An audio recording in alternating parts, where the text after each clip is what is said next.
Good evening, good evening. Good evening all of you. Audio video सभी को clear? Start करें class. Audio video सभी को clear है? एक बार आप कंफर्म कर दें फिर हम क्लास शुरू करें। ऑडियो वीडियो क्लियर है सभी को? शुरू करें।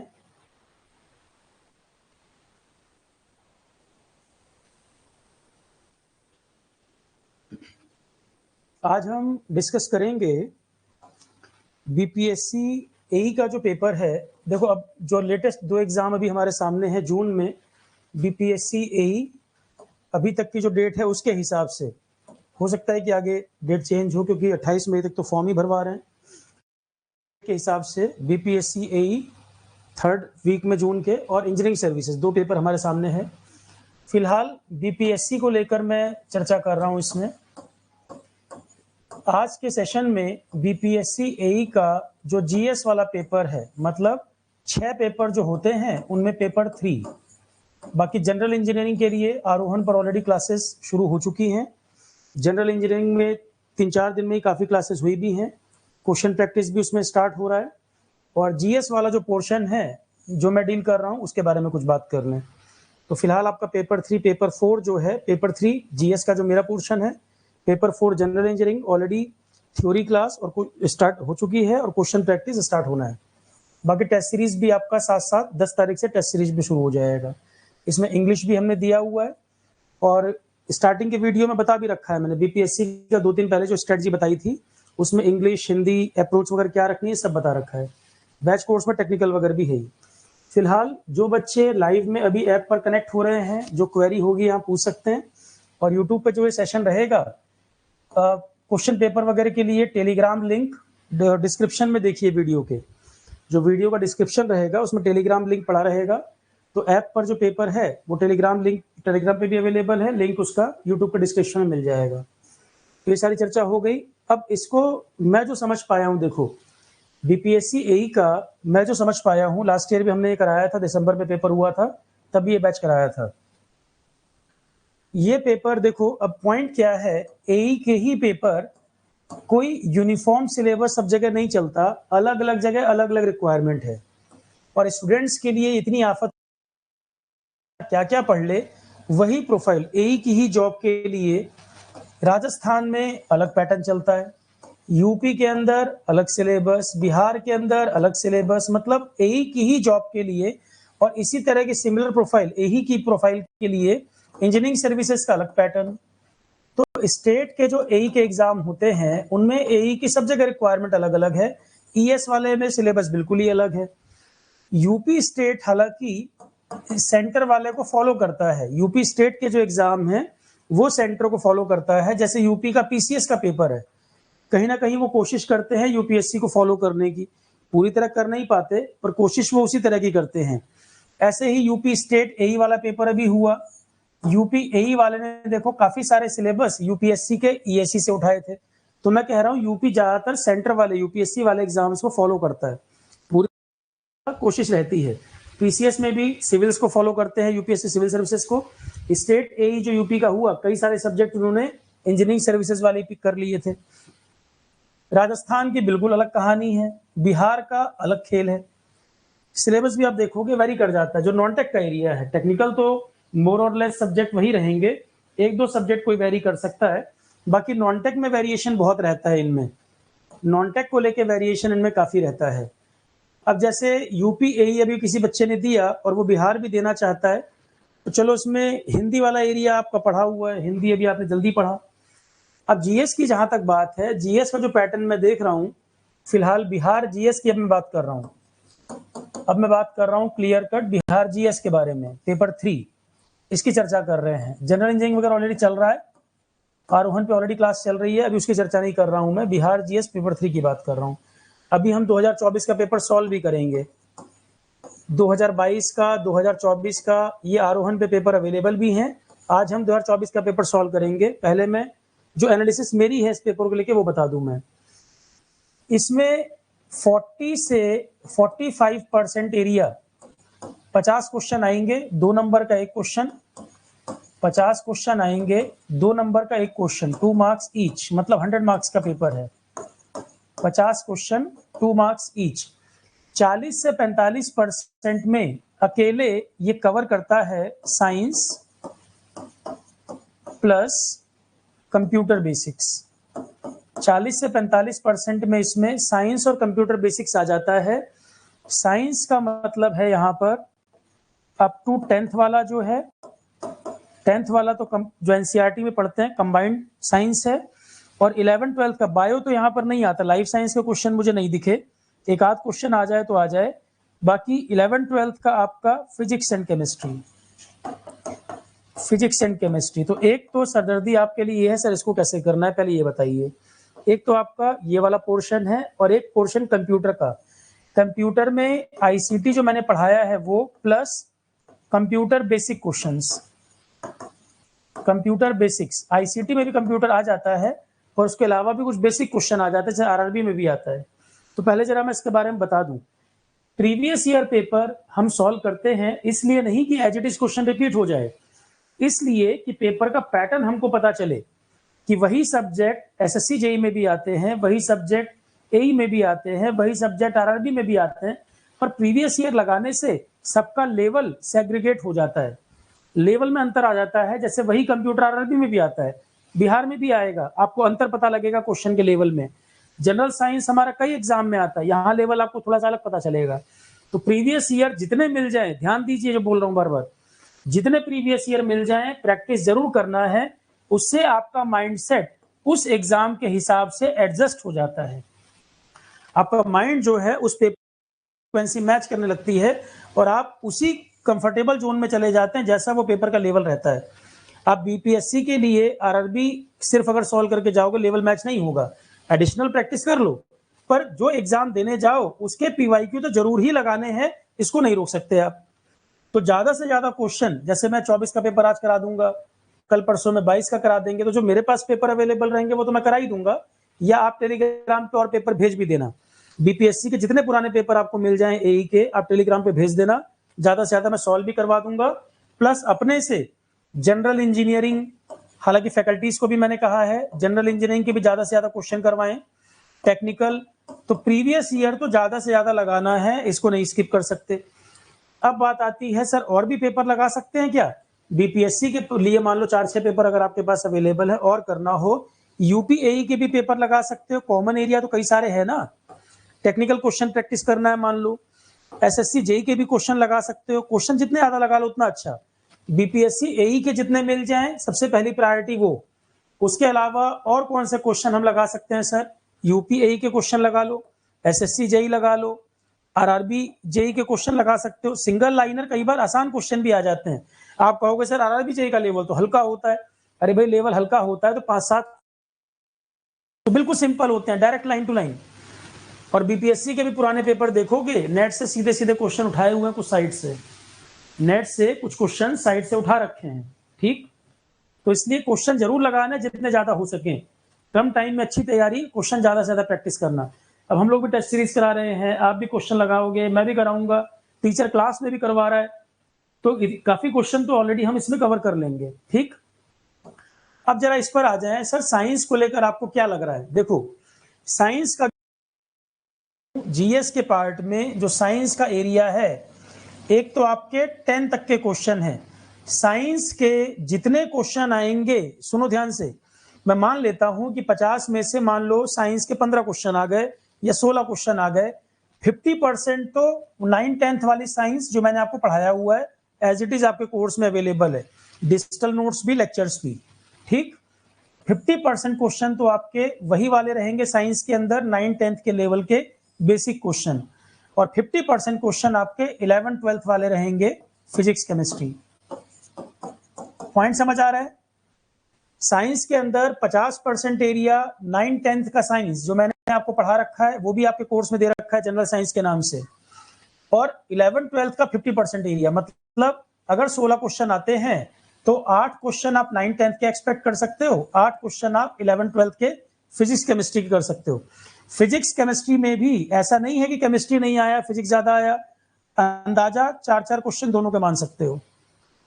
अंदाजा 4-4 क्वेश्चन दोनों के मान सकते हो। तो पेपर जब हम सॉल्व करते हैं हमें ये बहुत सारी जानकारी मिल जाती है। पेपर सॉल्व करने का मतलब केवल ये नहीं होता कि सेम क्वेश्चन रिपीट होने वाला है, बल्कि आइडिया लग जाता है अप्रोच क्या रखनी है। तो ये तो हो गई साइंस की बात। 9th-10th का मैंने पूरा पढ़ाया हुआ है, एनसीईआरटी से ही नोट्स बनवाए हुए हैं, वहां आपको दिमाग नहीं लगाना। यहां से भी क्वेश्चन आपको दिखेंगे direct line to line notes में लिखाया हुआ है। 11th-12th की फिजिक्स केमिस्ट्री की जहां तक बात है, 11th के फिजिक्स के लेक्चर आपके 11th-12th के फिजिक्स के लेक्चर दिए भी हुए हैं, और केमिस्ट्री वाले भी कुछ लेक्चर में ऐड कराने का प्लान कर रहा हूं। अब चक्कर क्या है, जितने एग्जाम सबकी अलग रिक्वायरमेंट, कहीं जनरल साइंस पूछ रहा है, कहीं 11th-12th पूछ दे रहा है, यूनिफॉर्मिटी नहीं है। अलग अलग एग्जाम एई की पोस्ट के लिए स्टेट टू स्टेट इतना सिलेबस वेरी करता है कि स्टूडेंट पागल हुए रहे। बस एक तैयारी में सारे एग्जाम नहीं हो पा रहे, हर एग्जाम की रिक्वायरमेंट अलग अलग। अब कंप्यूटर बेसिक्स में पाइथन पूछ रहे हैं, पाइथन के क्वेश्चन आ रखे हैं, सी लैंग्वेज प्रोग्रामिंग के क्वेश्चन आ रखे हैं, वैकेंसी सिविल की ज्यादा है, वैकेंसी सिविल की ज्यादा है, और कंप्यूटर बेसिक पढ़वा रहे हैं, तो कंप्यूटर साइंस ब्रांच पूछ लेते भाई, कंप्यूटर के एक्सपर्ट लोग चाहिए तो कंप्यूटर साइंस के लोग ऐड कर देते, वो वैकेंसी है नहीं। तो आईसीटी तो हमने पढ़ाया हुआ है। कंप्यूटर बेसिक्स के लिए मैं फिर कह रहा हूं, कंप्यूटर बेसिक्स के लिए जितने जितने एग्जाम में कंप्यूटर आता है क्वेश्चन जरूर लगाना। टेस्ट सीरीज तो आरोहण पर शुरू हो रही है, वहां तो कराएंगे ही, कंप्यूटर में क्वेश्चन जरूर लगाना जितने ज्यादा हो जाएं। कई एग्जाम में कंप्यूटर पूछता है, बीपीएससी एई के पुराने पेपर भी होंगे, उनको लगा लेना। और यहाँ पे कोई बहुत वैरायटी नहीं, क्वेश्चन रिपीटेशन भी मिल जाती है। बीपीएससी एई है, आरआरबी है, और भी कई एग्जाम है, एसएससी के कुछ पेपर में आता है। तो कंप्यूटर जिन जिन एग्जाम में आता है कंप्यूटर के क्वेश्चन जरूर लगा लेना। कितना भी पढ़ ले, पूरी कंप्यूटर साइंस तो नहीं पढ़ सकते, as it is question repeat होंगे, और ज्यादातर इसने सीधे नेट से सर्च किए हुए हैं। 2-4 साइट है नेट पे जहां से सीधे सीधे क्वेश्चन उठाए हुए हैं कंप्यूटर बेसिक्स के। तो आईसीटी का पोर्शन तो मैंने कराया है, 1-2 क्लास चलो और ऐड करा दूंगा, पर कंप्यूटर बेसिक के लिए ज्यादा से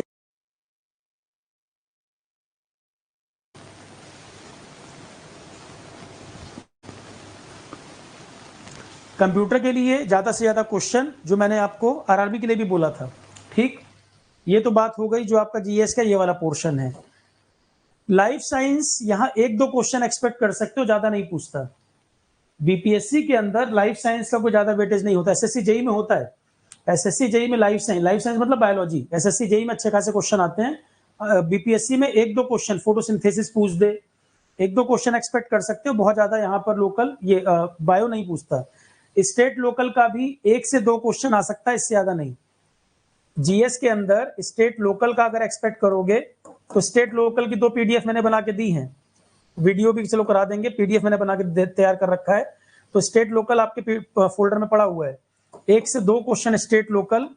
लाइफ साइंस मैं मान सकता हूं, चलो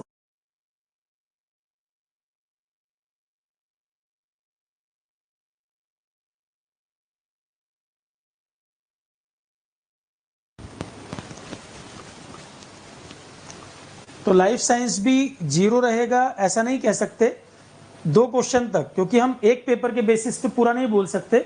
जब हम 22 का भी पेपर सॉल्व करेंगे और भी एक आध पेपर लगाएंगे तब आइडिया लगेगा कि देखो लाइफ साइंस के भी क्वेश्चन आए हैं कि नहीं। केवल एक पेपर के बेसिस पे नहीं कह सकते। 2 तक question life science, state local 1-2 question, ऐसा रहता है। और टेलीग्राम पे या ऐप पर क्वेश्चन भेज भी दीजिएगा 2022 के, और इसके अलावा और पेपर अगर मिल जाए, 2022 के अलावा और भी पेपर मिल जाए तो भेज दीजिएगा आप, ज्यादा से ज्यादा पेपर मैं सॉल्व भी करवा दूंगा। 22 के अलावा 24 और 22 के पेपर तो है ही, उसके अलावा और भी पेपर मिल जाए तो भेज देना, और भी सॉल्व करवा दूंगा मैं, ज्यादा से ज्यादा क्वेश्चन जितने हो जाए उतना बेटर है। ठीक, बाकी जो आपका जीएस है, बाकी जीएस का पैटर्न वही है। उसमें पॉलिटी, हिस्ट्री, ज्योग्राफी, जो फोल्डर आपका बना है as it is, polity, history, geography 3 हो गए। इसके अलावा GK current affair, economy, GK current affair, economy, जो जिस तरह से मैं पढ़ाता हूं वैसे ही बता रहा हूं, polity, history, geography, GK current affair, economy 4। इसके अलावा एनवायरनमेंट 5, आईसीटी और साइंस तो वहां बता दिए, आईसीटी और साइंस के 3 टॉपिक वहां चले गए। जीएस में बाकी ये 5 टॉपिक और हैं आपके, फिजिक्स, केमिस्ट्री, लाइफ साइंस और आईसीटी, उसके अलावा 5 सब्जेक्ट आपके ये हैं। ये है जीएस का मतलब।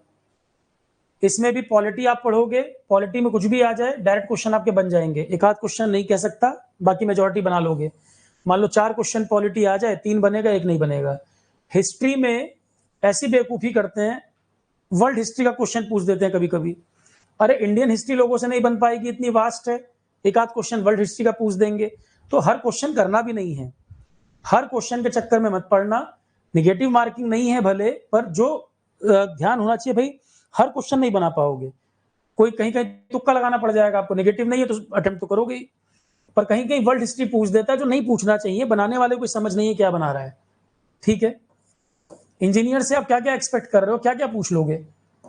ठीक, करंट अफेयर आपका जून में पेपर है, 23 जून को अगर होता है तो 10 मई तक का। अभी जो करंट अफेयर की सीरीज मैंने शुरू की है, एक क्लास कल हो गई है, अब कल फिर क्लास होगी। तो करंट अफेयर 10 मई तक का डाटा जो है, ईएस के लिए भी काम आना है, बीपीएससी के लिए भी, वो मैं कवर कर दूंगा, 2-4 दिन में कवर हो जाएगा। मतलब 3-4 क्लास के अंदर करंट अफेयर अभी तक का पूरा अपडेट हो जाएगा। 20 मार्च के बाद वाला 20 मार्च तक का करा रखा है, 20 मार्च से लेके 10 मई तक का डाटा हार्डली 2-3 क्लास में कवर हो जाएगा। एक क्लास कल हम कर चुके हैं। अब यहां तक किसी को कुछ पूछना है पूछ लो। इन्वायरमेंट आप कह सकते हैं सर इन्वायरमेंट को तो ज्यादा क्वेश्चन नहीं दिखे मुझे। इन्वायरमेंट ऐसा एरिया है जो अब एग्जाम्स में बढ़ रहा है वेटेज, हर पेपर में इन्वायरमेंट देखा जा रहा है, क्वेश्चन बढ़ रहा है। ऐसा नहीं कि इन्वायरमेंट बीपीएससी में पहले नहीं पूछा है, इक्का दुक्का क्वेश्चन पहले भी आए हैं, पर टाइम के साथ साथ इन्वायरमेंट का वेटेज बढ़ रहा है एग्जाम्स में। ठीक है, अब चलो ये जो मेरा अपना एनालिसिस था पेपर को लेकर, वो मैंने बताया आपको क्या अप्रोच रखनी है। और 11th-12th के साइंस के क्वेश्चन डायरेक्ट क्वेश्चन आते हैं। अब इंजीनियरिंग वाला बच्चा ये कहे कि मैं मास नहीं जानता हूं, स्केलर है कि वेक्टर है, या वो कह दे फोटो इलेक्ट्रिक इफेक्ट मैं नहीं जानता हूं। अरे साइंस के स्टूडेंट हो, 11th-12th में पढ़े, जेई की तैयारी में पढ़े, इंजीनियरिंग में पढ़े, फिर इंजीनियरिंग में ही बहुत सारी चीजें फिजिक्स वाली पढ़ते हो आप। अब आप कहते हो मुझे साइंस नहीं आ रहा है, तो गलत बात है। केमिस्ट्री हो सकता है कि भूल गए हो, पर फिजिक्स बहुत लोग कंफर्टेबल होने चाहिए। हर चीज कोचिंग पे डिपेंड रहना, स्पून फीडिंग, ये सही नहीं है। अब इंजीनियरिंग वाला कह दे कि मुझे फोटो इलेक्ट्रिक इफेक्ट नहीं पता क्या होता है, ठीक, तो वो एक्सपेक्टेड नहीं है। ये अच्छा है कि इंजीनियरिंग के एग्जाम में साइंस के क्वेश्चन ज्यादा रखे जा रहे हैं। साइंस में हिस्ट्री पॉलिटी के मुकाबले ज्यादा कंफर्टेबल होना चाहिए आपको। अब आप कहते हो मुझे फिजिक्स ही नहीं आ रहा है, थर्मोडायनेमिक्स का फर्स्ट लॉ नहीं पता है, तो फिर कंपटीशन की तैयारी क्या कर रहे हो यार। कोई भी कोचिंग इतना स्पून फीडिंग नहीं करा पाएगा कि आप सोचो पूरा 11th-12th का फिजिक्स केमिस्ट्री मुझे जेई लेवल का पढ़ा दिया जाए, मैं कितनी भी क्लासेस करवा दूं। तो बेसिक साइंस जो है, डायमेंशन नहीं पता, यूनिट नहीं पता, डेंसिटी प्रेशर नहीं पता, तो फिर कोई क्या कर लेगा। 11th-12th का फिजिक्स ऑलरेडी ऐड है, अमित कुमार मैंने बोला है अभी बीपीएससी एई के कोर्स में। अब कुछ क्वेश्चन देख ले, थोड़ी सी अप्रोच हमें पता लगे कि बीपीएससी का जो पेपर आता है और एग्जाम से थोड़ा अलग कैसे है। 2024 का पेपर है जीएस वाला, एक एक करके जरा देख लें। A sequence of statement contained within a pair of braces. Computer जो पढ़ते हो उसमें इस तरह के ब्रैकेट बने होते हैं, इसमें चीज लिखी रहती है। ये पूछ रहा है सीक्वेंस ऑफ स्टेटमेंट जो पेयर ऑफ ब्रेसेस के अंदर लिखे होते हैं उनके लिए क्या वर्ड यूज किया जाता है। पहले आप आंसर करो, फिर मैं बताता हूं 1 by 1। 2024 वाला जीएस का पेपर है, मतलब पेपर 3। बोलो भाई आंसर क्या लगा है। पहले आप इसका आंसर करिए, फिर हम इसको रिपीट बताएंगे करेक्ट आंसर क्या है। तो पेयर ऑफ ब्रेसेस के अंदर जो सीक्वेंस ऑफ स्टेटमेंट लिखा जाता है, अब इंजीनियरिंग में थोड़ा बहुत कंप्यूटर सबको पढ़ाया गया, पर वही बात है ध्यान है कि नहीं, इसको कहते हैं ब्लॉक। बिल्कुल सही आंसर है। अब आप लोगों में से एक बच्चे ने लिखा, देखो ब्लॉक, बिल्कुल करेक्ट आंसर है। Answer is block. Famous Mongol military leader युवान डायनेस्टी चाइना की जो युवान डायनेस्टी, इसका फाउंडर कौन था और चंगेज खान का पोता, ग्रैंडसन चंगेज खान। ये हमने हिस्ट्री में पढ़ा रखा है चंगेज खान के बारे में, पर चाइना की युवान डायनेस्टी, वर्ल्ड हिस्ट्री का क्वेश्चन पूछ दिया। वर्ल्ड हिस्ट्री का क्वेश्चन है, युवान डायनेस्टी चाइना की, उसका फाउंडर कौन था और चंगेज खान का पोता कौन था। अब वर्ल्ड हिस्ट्री में फिर तो बहुत सारी डायनेस्टी हैं, यूरोप चाइना सब कैसे पढ़ पाओगे। यहां तो ठीक है, क्वेश्चन आपको पता लग गया कि तैमूर नहीं, तैमूर भी मंगोल लड़ाका था, तैमूर भी मंगोल का ही था। तैमूर और चंगेज खान दोनों बताए थे मैंने, पर ये हुलेगु वगैरह नहीं पढ़ाया है मैंने। तैमूर बताया हुआ है, चंगेज खान बताया हुआ है, हुलेगु नहीं बताया। तो यहाँ पर तैमूर युवान डायनेस्टी फाउंडर ऐसा मैंने कुछ नहीं बताया आपको। ये कुबलई खान, चंगेज खान का पोता था Kublai Khan. Kublai Khan. Timur जो था एक पैर से लंगड़ा था, तैमरलेन भी बोलते थे उसको, तैमूर लंग या तैमरलेन भी बोलते थे, मंगोल था वो भी। ये क्वेश्चन एज इट इज आपकी क्लास का क्वेश्चन है, करंट अफेयर में सेम क्वेश्चन कराया हुआ है कि भाई इसरो तो सरकारी संस्था है, इंडिया की पहली प्राइवेट कंपनी जिन्होंने इंडिया का पहला प्राइवेट रॉकेट बनाया, प्राइवेट कंपनी का बनाया गया रॉकेट। ये पूछ रहा है कंपनी का नाम कि रॉकेट का नाम। प्राइवेट कंपनी जो प्राइवेट तरीके से रॉकेट डेवलप कर रही है, इसका नाम है स्काई रूट। करंट अफेयर में कई बार बताया वो क्वेश्चन है, तो जो क्वेश्चन पढ़ाए हैं वो भी बताऊंगा, जो नहीं पढ़ा है वही बता रहा हूं। ये एज इट इज क्लास का क्वेश्चन है, स्काई रूट एरोस्पेस। तो जो आप एनालिसिस करोगे लगभग उतने क्वेश्चन आपको फिर मिलेंगे अगली बार पेपर में, जो मैं पढ़ा रखा है मैंने, फिर आपको वैसे क्वेश्चन देखने को मिलेंगे। ऐसा कभी नहीं होगा कि 50 के 50 क्वेश्चन एब्सर्ड आ जाएं। 50% से ऊपर पेपर ऐसा होगा डायरेक्ट आपने पढ़ा होगा। ठीक है, privately developed rocket Skyroot Aerospace private company का नाम है। ये कंपनी है, ये रॉकेट का नाम थोड़ी है। इसने जो प्राइवेट रॉकेट बनाया विक्रम एस, ये क्लास में पढ़ाया था मैंने और कहा भी था क्वेश्चन पूछेगा ये। Private company Skyroot Aerospace, इन्होंने जो पहला भारत का प्राइवेट रॉकेट बनाया, रॉकेट का नाम विक्रम एस था। ठीक है, कंपनी का नाम नहीं पूछ रहा है बच्चे, रॉकेट का नाम पूछ रहा है। इंडिया का पहला प्राइवेटली डेवलप्ड रॉकेट, कंपनी पूछे तो स्काई रूट एरोस्पेस, रॉकेट जो बनाया था उसका नाम विक्रम एस। ठीक, दूसरी बात, 3 से 4 क्वेश्चन ऐसे भी होंगे जो कमीशन गलत देता है, ऑप्शन क्वेश्चन ही गलत सेट करता है। 3-4 क्या बल्कि 5 तक क्वेश्चन मान के चल सकते हो। ये मत एक्सपेक्ट करिएगा 100% पेपर सही होगा, कुछ मैं यहाँ भी एग्जाम्पल बताऊंगा। 4 से 5 क्वेश्चन में मिसमैच होंगे, कमीशन के आंसर में भी गलती रहती है। क्वेश्चन कॉपी पेस्ट करते हैं, नेट पे गलत है तो गलती पिक कर ले रहे हैं।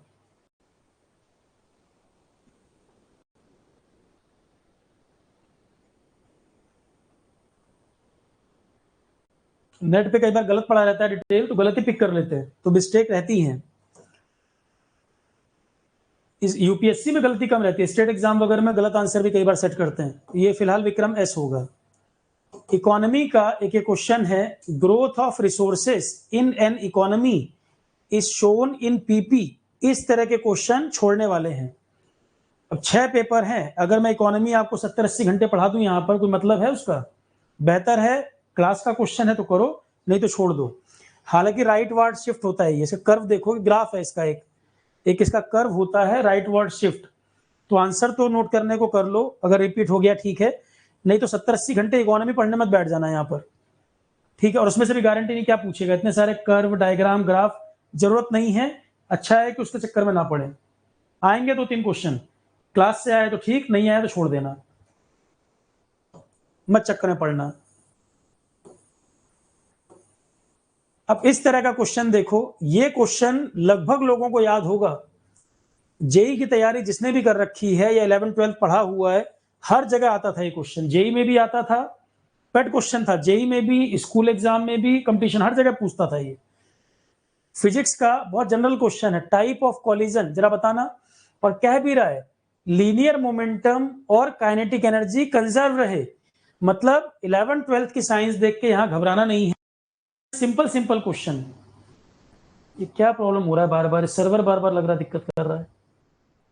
कैमरा वगैरह ठीक है लग रहा है, ऐप में कुछ बार बार ऑन ऑफ हो रहा है। चलो कोई बात नहीं, मैं फिर से रिपीट कर रहा हूँ। ये बिल्कुल पेट क्वेश्चन है, कई बार आया हुआ है, हर एग्जाम में आपने पढ़ा हुआ है पहले भी, जेई के लिए भी, 11-12 में भी, कंपटीशन कई जगह आया हुआ क्वेश्चन है। और 11-12 के जो क्वेश्चन है टफ नहीं पूछे, सीधे सीधे क्वेश्चन पूछे। आप 11-12 में कोई जेई के लेवल का मत सोचो, बिल्कुल डायरेक्ट क्वेश्चन है, पर बस इसलिए कि मेमोरी बेस्ड उतना भी याद है कि नहीं। मैं मान के चलता हूं, मान लो अगर 6 क्वेश्चन आएंगे, 3 तो आपको याद होंगे, 2-3 नहीं याद होंगे। अब केमिस्ट्री में कोर रिएक्शन पूछ देगा, केमिकल का नाम पूछ देगा, मुश्किल है याद रखना। पर फिजिक्स वाला जो एरिया 11-12 का रहेगा, आपको कुछ चीजें याद रहेंगी, जैसे इस तरह के क्वेश्चन आपको याद आ जाएंगे।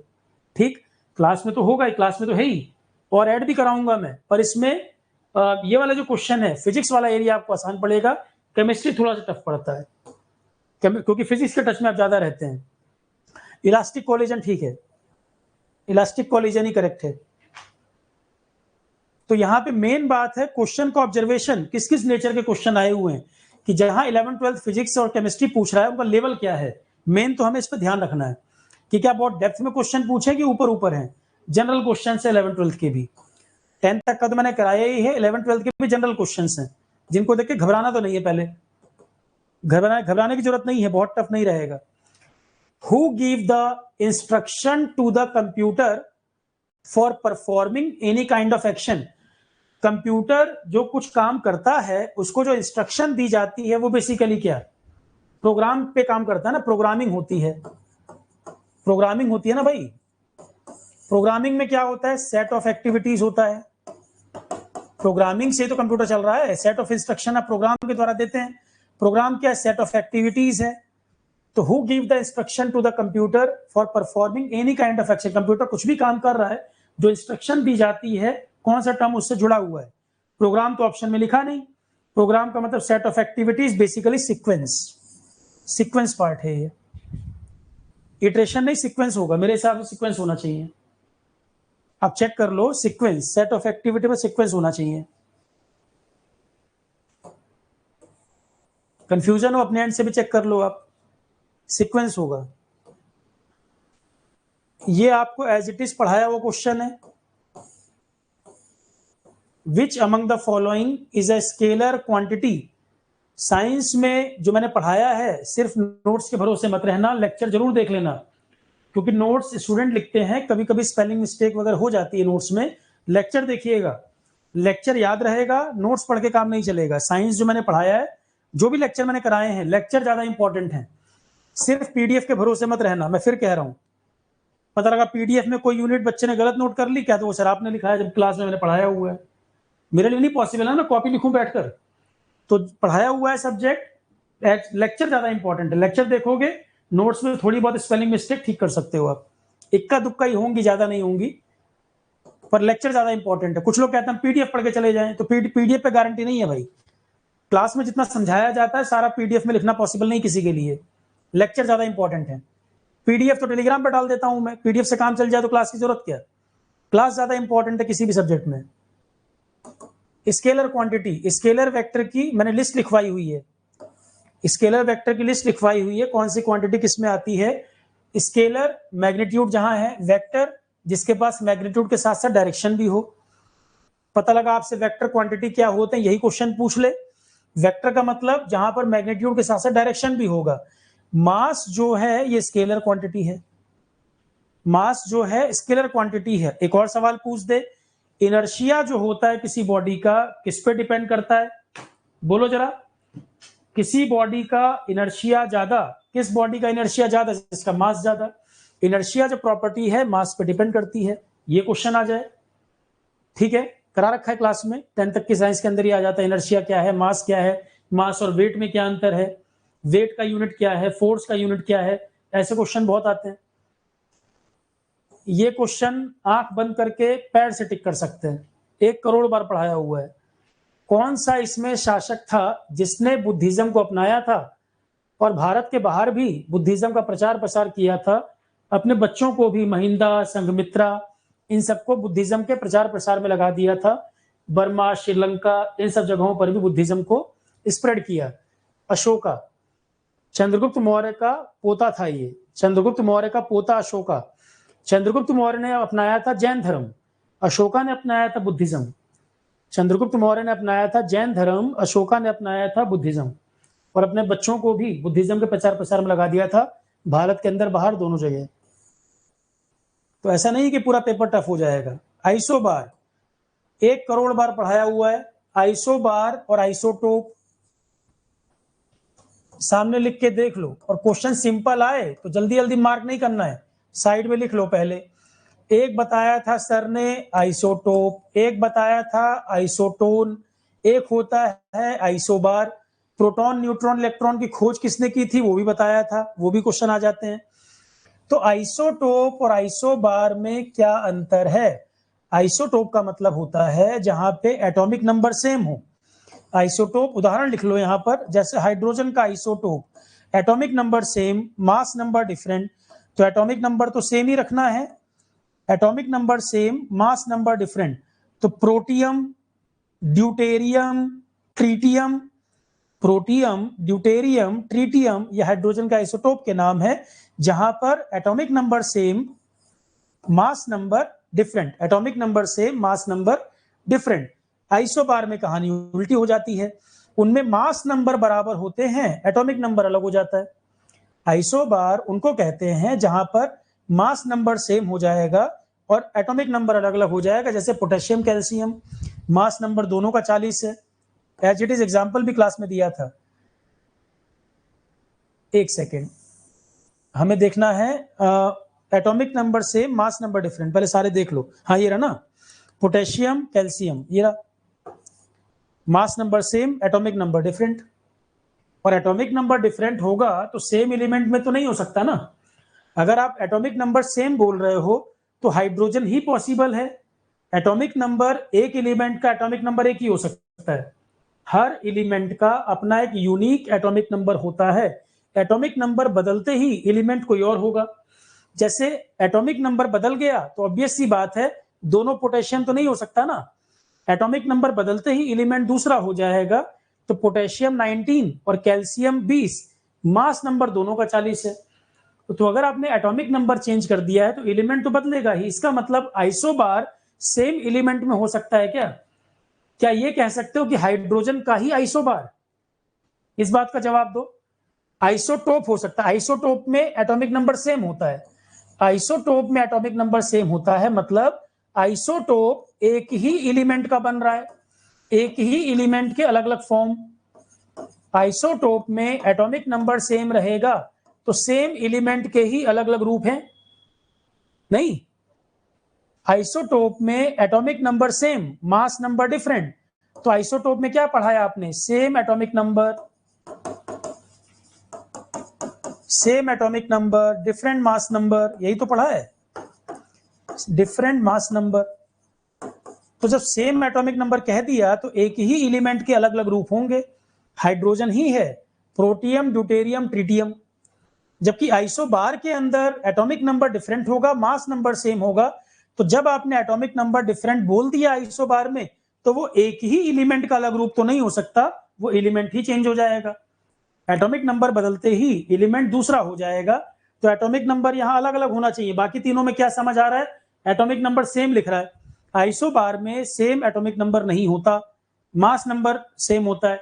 तो एटॉमिक नंबर सेम दिखा रहा है तो तीन तो हो ही नहीं सकते, केवल यहां एटॉमिक नंबर चेंज हो रहा है। तो आइसोबार अलग अलग एलिमेंट में बनता है।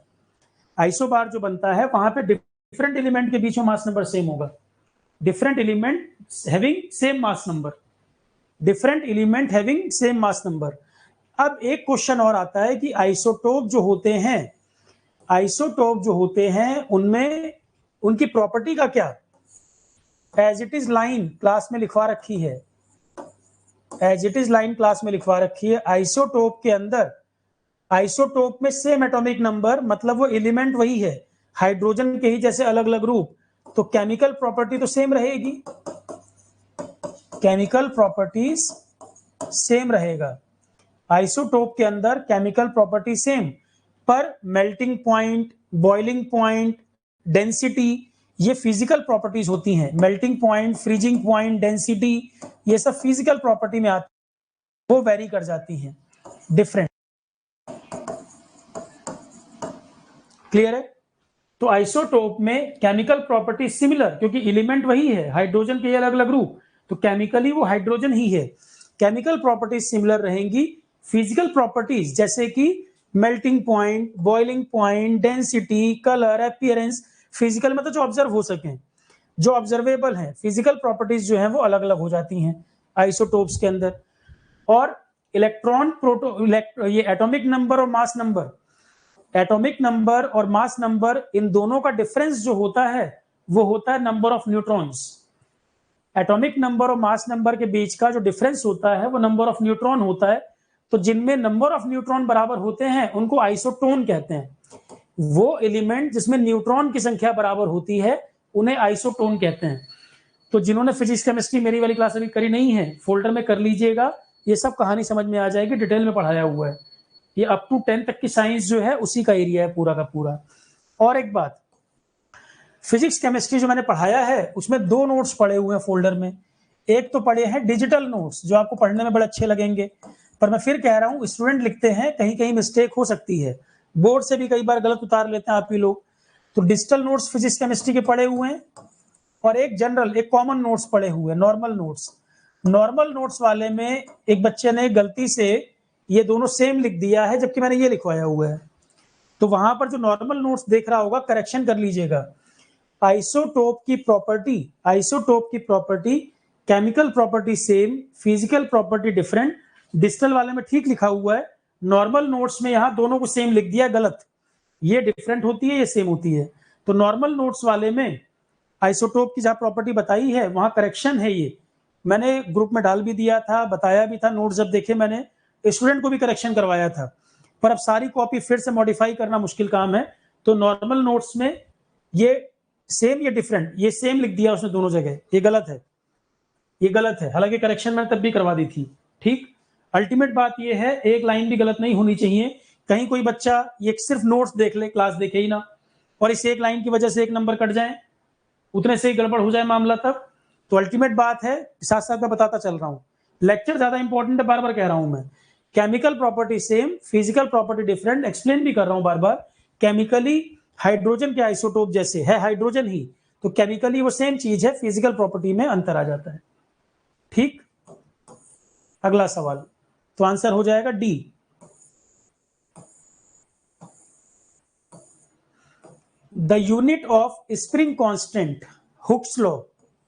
स्प्रिंग कांस्टेंट हुक्स लॉ वाला क्वेश्चन है, क्या लगा है भाई? कुछ ऐसा करके होता था ना, ये F equal to minus sign होता था के एक्स, जहां तक मुझे ध्यान आ रहा है ऐसा कुछ पढ़ते थे, इलोंगेशन है, कंप्रेशन, ऐसा कुछ पढ़ते थे, हुक्स लॉ वाला है। तो फिर स्प्रिंग कांस्टेंट पूछ रहा है, मतलब फोर्स अपॉन एक्स, यूनिट इससे निकाल लेंगे, न्यूटन पर मीटर, यही होना चाहिए। मेरा तो काफी पहले का पढ़ा हुआ है ये हुक्स लॉ वगैरह। स्प्रिंग कांस्टेंट निकाल सकते हैं ऐसे भाई, ये तो हमको भी याद है, जेई की तैयारी जब की करते थे तो ये बहुत आता था, F इक्वल टू के एक्स वाला फार्मूला पूछता था, तो F अपॉन एक्स न्यूटन पर मीटर हो जाएगा। अब इसके लिए कोचिंग पर डिपेंड रहोगे क्या? कोचिंग पढ़ाइए सर, कोचिंग देखो गाइड करने का काम करती है, कोचिंग स्पून फीडिंग करेगी तो गड़बड़ हो जाएगा मामला। हाईकोर्ट जजेस की उम्र 60 से 62 साल कर दी गई, ये संविधान के किस संशोधन में हुआ था? 15वां संशोधन था ये, संविधान का 15वां संशोधन। ईयर जहां तक मुझे याद है, एक बार जरा देखना, 1963 था शायद, ईयर एक बार चेक कर लो। संविधान का 15वां संशोधन हुआ था 1963, जहां तक मुझे ध्यान आ रहा है। 60 से 62 साल हाई कोर्ट जज की एज कर दी गई थी। अब एक और अभी अमेंडमेंट पास नहीं हुआ है, 62 से 65 करने की बात चल रही है, ये 114वां अमेंडमेंट होगा। अभी ये बिल है, पास नहीं हुआ है, 114वां अमेंडमेंट अंडर डिस्कशन कि 62 से 65 कर दिया जाए। अब ये भी पास नहीं हुआ है, ये हो गया था 15वें अमेंडमेंट में 60 से 62 साल उम्र। हाईकोर्ट जज की रिटायरमेंट एज 62 साल बताया हुआ है। संशोधन कौन सा था? 15वां संशोधन, ईयर ये था। और अभी 62 से 65 करने की बात चल रही है, ये शायद 114वां अमेंडमेंट अभी पास नहीं हुआ है, 114 वाला पास नहीं हुआ है अभी, अमेंडमेंट बिल है वो। ठीक, सुप्रीम कोर्ट जज की रिटायरमेंट एज कितनी होती है? 65 साल, वो ऑलरेडी 65 है। सुप्रीम कोर्ट जज की रिटायरमेंट एज ऑलरेडी 65 होती है। एक और सवाल जरा बताओ, हाई कोर्ट का जज हो या सुप्रीम कोर्ट का जज हो, दोनों केस में अपॉइंटमेंट कौन करता है? अपॉइंटमेंट किसका काम है? अपॉइंटमेंट राष्ट्रपति के नाम पर ही होता है। शपथ कौन दिलाता है? ओथ अगर दिलाने की बात आए तब सुप्रीम कोर्ट का जज हो या हाई कोर्ट का जज हो, अपॉइंटमेंट प्रेसिडेंट के नाम पर ही होता है। शपथ कौन दिलाता है? सुप्रीम कोर्ट के केस में राष्ट्रपति, और हाई कोर्ट के केस में राज्य का गवर्नर। सुप्रीम कोर्ट के केस में राष्ट्रपति, हाई कोर्ट के केस में गवर्नर, ये शपथ दिलाते हैं। ये क्वेश्चन बहुत आता है एग्जाम में। ठीक, अगले सवाल पर आ जाएं।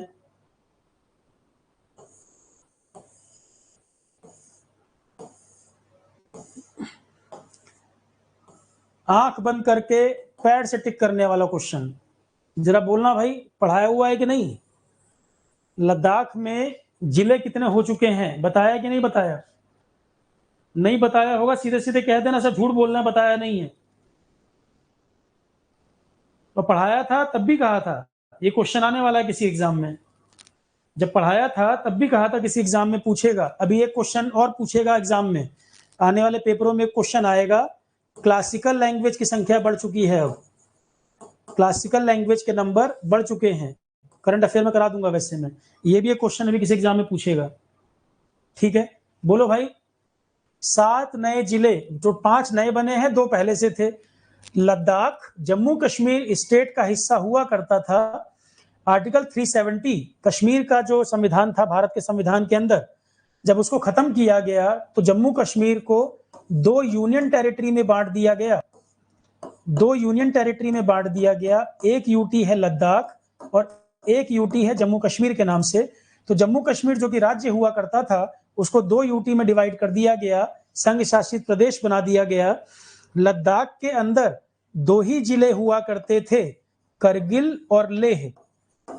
2 ही जिले यहां हुआ करते थे, करगिल और लेह। 5 नए जिले अभी हाल ही में बनाए गए, करंट अफेयर में पढ़ाया भी है, लेक्चर भी है, पीडीएफ भी डाला हुआ है उसका। जो 5 नए जिले बने हैं उनके नाम है जस्कर, शाम, नुब्रा, एक था द्रास, और एक और था ना जहां की बकरी बड़ी फेमस है, पश्मीना ऊन बनती है, चांगथांग। चांगथांग पश्मीना बताया था, याद कराया था। तो 7 हो गए। करगिल ले तो पहले से 2 थे, 5 और बन गए। अब जस्कर, शाम, नुब्रा, द्रास, चांगथांग, टोटल 7 जिले हैं। जब लद्दाख के एरिया में टोटल 7 जिले हो गए हैं। ठीक,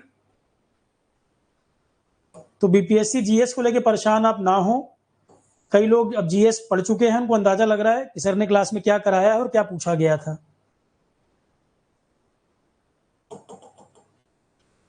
पेपर कितना भी गंदा बना ले, पर आरोहण वाले स्टूडेंट को फायदा यही है, औरों की तुलना में ज्यादा करके आएंगे। स्ट्रिंग और लिस्ट, फिर आ गया भाई कंप्यूटर। स्ट्रिंग और लिस्ट में क्या अंतर है? लिस्ट के अंदर क्रिएट करने के बाद भी आप बदलाव कर सकते हो। एक चीज अंतर तो ये होता है, लिस्ट के अंदर चेंजेस कर सकते हैं, पॉसिबल है। लिस्ट क्रिएट करने के बाद भी चेंजेस कर सकते हैं। स्ट्रिंग में चेंजेस नहीं कर पाते। अगर एक बार आपने स्ट्रिंग बना दिया, क्रिएट कर दिया है, अब उसमें चेंजेस नहीं कर पाएंगे। इसे बोलते हैं म्यूटेबिलिटी। म्यूटेबल का मतलब चेंज कर पाना, नॉन म्यूटेबल का मतलब चेंज ना कर पाना। स्ट्रिंग और लिस्ट में एक बेसिक अंतर है। लिस्ट के अंदर क्रिएट करने के बाद भी म्यूटेबिलिटी, म्यूटेबल चेंज कर पाना पॉसिबल है, यहां नहीं कर पाते। तो म्यूटेबिलिटी का एक अंतर है दोनों के अंदर। यहां चेंज कर पाएंगे, यहां नहीं कर पाएंगे। चेंज करने ना कर पाने को म्यूटेबिलिटी बोलते हैं। म्यूटेबल मतलब चेंज कर पाना, नॉन म्यूटेबल मतलब चेंज ना कर पाना। तो एक अंतर तो दोनों में यही है। ये न्यूमेरिकल भाई अपने से लगा लेना, न्यूमेरिकल वगैरह तो आप बेहतर बता पाओगे। एक cricket ball thrown at a speed of, speed दे रखा है, एंगल दिया हुआ है, हॉरिजॉन्टल से टाइम बताना है। तो न्यूमेरिकल तो आप बेहतर कर पाओगे। अभी आप लगातार टच में है तो न्यूमेरिकल आप देख लेना, न्यूमेरिकल कैसे लगाना है, फार्मूला वगैरह क्या है इसका।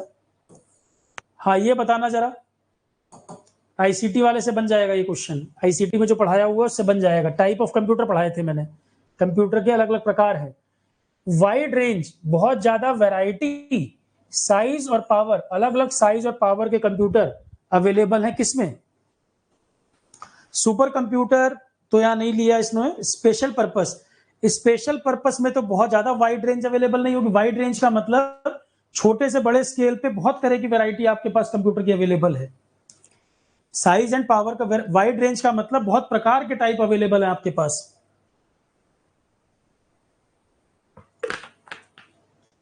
बता लोगे, आसान क्वेश्चन है। माइक्रो कंप्यूटर तो एक ही पर्टिकुलर कैटेगरी है, स्पेशल पर्पस भी किसी पर्टिकुलर काम के लिए है, एम्बेडेड वाले भी हाई परफॉर्मेंस, जनरल पर्पस में तो सारे आ गए। जनरल पर्पस में तो जो रूटीन कंप्यूटर आप यूज कर रहे हैं सारे ही आ गए। Wide range of size and power, wide range of size and power, general purpose computer, stock market, banking, office, घर में सब जगह यूज कर रहे हो। तो साइज और पावर अलग अलग रेंज, जनरल पर्पस में बहुत सारी वैरायटी अवेलेबल है। अब इसमें गलत थोड़ी होगा, बल्कि वो ऊपर वाले एक पर्टिकुलर टाइप के लिख रखे हैं, ये जनरल पर्पस से सब आ गए।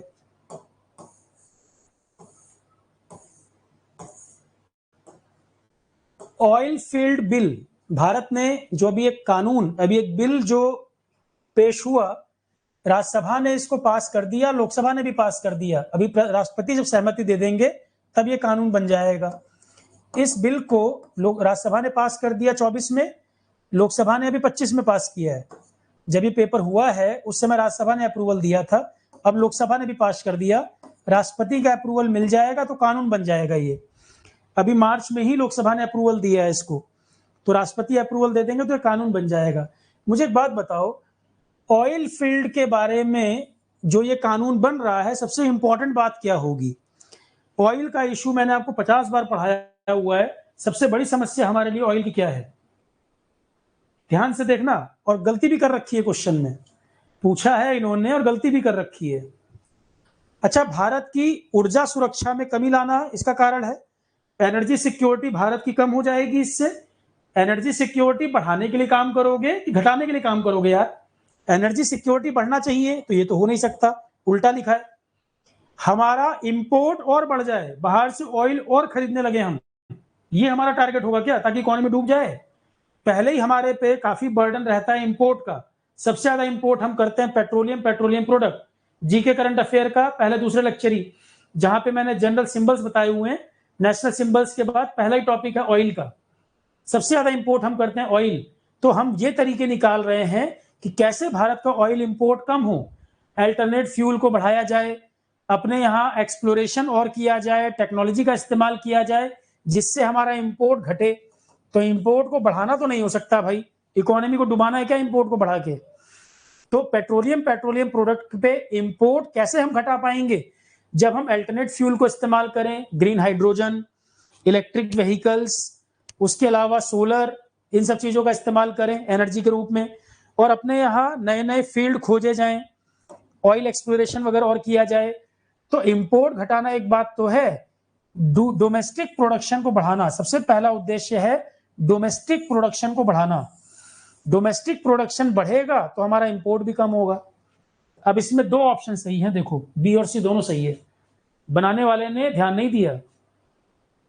अरे रुपेश, बीपीएससी आंसर की मैंने देखी भी नहीं है, उसने क्या दिया है क्या नहीं दिया मुझे नहीं पता उसका क्या है, पर मैं कह रहा हूं आंसर में गलती है यहाँ पर। अगर पहले से आंसर की देख लेंगे तो बायस्ड हो जाएगा दिमाग, ठीक है? तो मैं आपको ये बता रहा हूं, इसके आंसर में गलती कर रखी है। अमेंडमेंट बिल 2024, हमारा डोमेस्टिक प्रोडक्शन बढ़े, हम ऑयल प्रोडक्शन बढ़ाएं, और भी नए नए फ्यूल हम लोग बना रहे हैं, जैसे इथेनॉल को पेट्रोल में ब्लेंडिंग कर देना, E20 fuel, ethanol 20% ethanol petrol के साथ मिक्सिंग कर देना, इथेनॉल ब्लेंडिंग, मिनरल ऑयल। तो कई सारे काम तो हम लोग फ्यूल के क्षेत्र में कर ही रहे हैं। मिनरल ऑयल तो एक्सप्लोरेशन बढ़ाना, प्रोडक्शन बढ़ाना, टेक्नोलॉजी यूज करना, ये सारी चीजें। तो डोमेस्टिक प्रोडक्शन को बढ़ाया जाए, आत्मनिर्भरता बढ़ाई जाए। डोमेस्टिक प्रोडक्शन बढ़ाओगे, ऑयल का प्रोडक्शन तुम्हारा बढ़ेगा, तो इंपोर्ट भी क्या होगा? टारगेट हमारा ये भी तो है कि इंपोर्ट कम हो जाए। जब ये बढ़ेगा तो ये तो ऑटोमेटिकली कम होगा ना भाई। तो जब ये बात सही हो गई तो ये तो अपने आप सही हो जाएगी, गलत कैसे होगा? क्या जब ये बिल बनाया होगा पहली बात दिमाग में आई होगी कि ऑयल खरीदने से हमारी इकोनॉमी पे भार पड़ता है, कैसे कम किया जाए, हम लोग अपना प्रोडक्शन बढ़ाएं, नए नए तरह के फ्यूल भी ऐड करें, कई टेक्नोलॉजी लाएं, एक्सप्लोरेशन को बढ़ाएं। क्यों बढ़ाएं? इंपोर्ट कम करने के लिए। तो डोमेस्टिक प्रोडक्शन को बढ़ाने पर जोर है, पर ये बढ़ने के साथ ही इंपोर्ट अपने आप नीचे आ जाएगा, तो क्यों नहीं सही होगा ये बी भी? इसलिए मैं कह रहा हूं, जो बनाते हैं कॉपी पेस्ट करते हैं, ध्यान नहीं देते। टीचर तो यहाँ एक एक लाइन एक्सप्लेन करके चल रहा है कि जब ये बढ़ेगा तो ये अपने आप कम होगा ना यार। इस क्वेश्चन को चैलेंज भी कर सकते थे। कोई कहेगा सर ये प्राइमरी एम पूछा है, बकवास। तुम्हें एज इट इज मैं बिल की कॉपी पढ़वा दूंगा, जहां पहली लाइन लिखी है ये और दूसरी ही लाइन लिखी है इंपोर्ट घटाना। अगर कहो तो मैं आपको टेलीग्राम पे शेयर कर दूं या यहीं पे पढ़वा दूं। सीधे सीधे ये बिल ओपन करो, पीआईबी वगैरह के राइटअप है, गवर्नमेंट का पीडीएफ का राइटअप है, ओपन करोगे तीसरे चौथे पैरा में ही ये लाइन लिखी है, ऑब्जेक्टिव लिखा है कि इस बिल का ऑब्जेक्टिव लाइन पढ़ना। हेडिंग लिखी है ऑब्जेक्टिव क्या है, पहली लाइन ये है, दूसरी लाइन ये लिखी है। मैं बता रहा हूँ, सर्च मारोगे ये बिल, गवर्नमेंट का राइट अप आ जाएगा, बिल का पीडीएफ, उसमें तीसरे या चौथे पैरा में ऑब्जेक्टिव लिखा हुआ है, बिल का ऑब्जेक्टिव। ऑब्जेक्टिव में पहली लाइन ये है, दूसरी लाइन ये है। कैसे काट देंगे भाई? ठीक है, तो कुछ ना कुछ गलतियां स्टेट एग्जाम में रहती हैं, पर प्रोडक्शन बढ़ाना उस पर पहले हम पिक करेंगे। वो बढ़ेगा तब इंपोर्ट कम हो जाएगा, प्रोडक्शन बढ़ेगा तो इंपोर्ट हमारा अपने आप कम हो जाएगा। अल्टरनेट एनर्जी को बढ़ा रहे हैं तो भी कम हो जाएगा इंपोर्ट। ये भाई तुम्हारा थर्मो का सवाल है, आप ही बताओ। स्टीम को पानी में कन्वर्ट करें, अच्छा उल्टा पूछ रहा है ये, पानी से स्टीम नहीं बोल रहा है, स्टीम से पानी बोल रहा है, तो इंटरनल एनर्जी क्या होगी? ऐसे घुमाते हैं, देखो ज्यादातर है कि वाटर को स्टीम में बदले तो क्या होता है, ये उल्टा पूछ रहा है, स्टीम से वाटर में बदलेंगे तो क्या होगा, इंटरनल एनर्जी क्या होगा? ये थर्मो का क्वेश्चन है भाई, आप जवाब दो, मेरे से बेहतर बता पाओगे।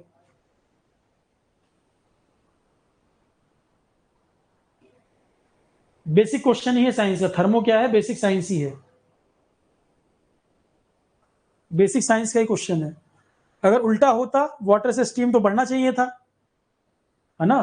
तो यहां पर उल्टा पूछ रहा है, ये वाटर से स्टीम नहीं पूछ रहा है, वाटर से स्टीम में बढ़ना चाहिए था, तो यहाँ पे घटेगा, उल्टा हो जाएगा। रिएक्शन पढ़ते थे ना, एंडोथर्मिक है कि एक्सोथर्मिक है, एंडो एक्सो वाला जो कंसेप्ट पढ़ते थे, इंटरनल एनर्जी यहाँ घट जाएगी। ये तुम्हारा डायरेक्ट क्लास का question. Paris Paralympic 2024, 2 gold medal. अब ये क्वेश्चन में भी थोड़ा सा गड़बड़ किया है मामला। लगातार 2 बार गोल्ड जीती हैं अवनी लेखारा, 20 में भी 24 में भी। ये ठीक से क्वेश्चन फ्रेम नहीं कर पाया है। कौन सी एथलीट 2 गोल्ड मेडल जीती हैं? 2 गोल्ड मेडल जीती हैं बैक टू बैक, 2020 वाले में, फिर 2024 वाले में भी। क्या 2024 वाले में ही दोनों जीती हैं अवनी लेखारा? अवनी लेखारा मैंने पढ़ाया हुआ है, सवाल क्लास का क्वेश्चन है। ये 10 मीटर शूटिंग, 10 मीटर राइफल जो है उसमें शूटिंग में इसमें जीती हैं, तो 2024 में गोल्ड जीती हैं, उससे पहले 2020 में भी जीती हैं। पहली महिला खिलाड़ी पैरालंपिक में 2 गोल्ड जीतने वाली अवनी लेखारा। पर क्या एक ही पैरालंपिक में दोनों जीती हैं? 20 में जीती थी, 24 में जीती थी, ये चेक करो जरा, एक ही साल में दोनों है क्या? गोल्ड की बात कर रहा है ये, बाकी नहीं। 10 मीटर शूटिंग में अवनी लेखारा, आंसर हालांकि यही बनेगा। ठीक, तो क्वेश्चन बनाया जिन्होंने, अब स्थिति उस समय क्या रही होगी ये नहीं बता सकता मैं।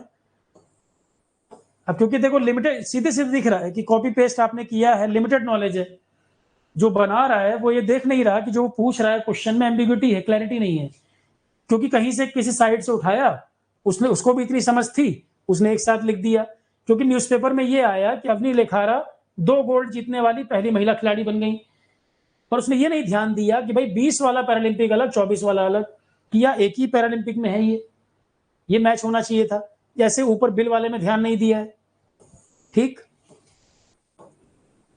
मरियप्पन थंगावेलु पहले जीते थे, और बाकी गोल्ड की बात है तो गोल्ड में जो प्लेयर जीते हैं लिस्ट मैंने बताई हुई है, जो जो जीते थे। अवनी लेखारा पे स्पेशल एम्फेसिस भी दिया था मैंने कि ये क्वेश्चन इंपॉर्टेंट है।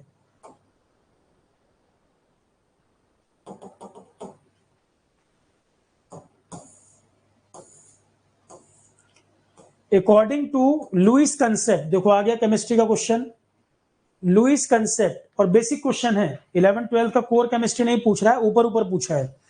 लुइस कंसेप्ट के अंदर हम क्या पढ़ते थे? एसिड जो होता है प्रोटॉन डोनर होता है कि एक्सेप्टर होता है, कि इलेक्ट्रॉन पेयर डोनर या इलेक्ट्रॉन पेयर एक्सेप्टर? बोलो भाई, बेसिक क्वेश्चन ही है, एक्सेप्टर या डोनर, इलेक्ट्रॉन का या प्रोटॉन का? तो फिजिक्स केमिस्ट्री वगैरह भी ऊपर ऊपर पढ़ना है, जो 11 12 का भी देखना है, ऊपर ऊपर, डिटेल में मत जाना।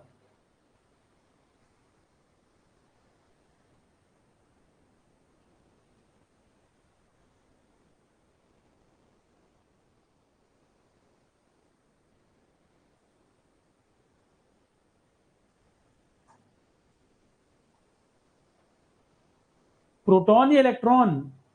खाली एक्सेप्टर डोनर बोल रहे हो, ये नहीं बता रहे हो प्रोटॉन या इलेक्ट्रॉन। पूरी बात तो लिखो।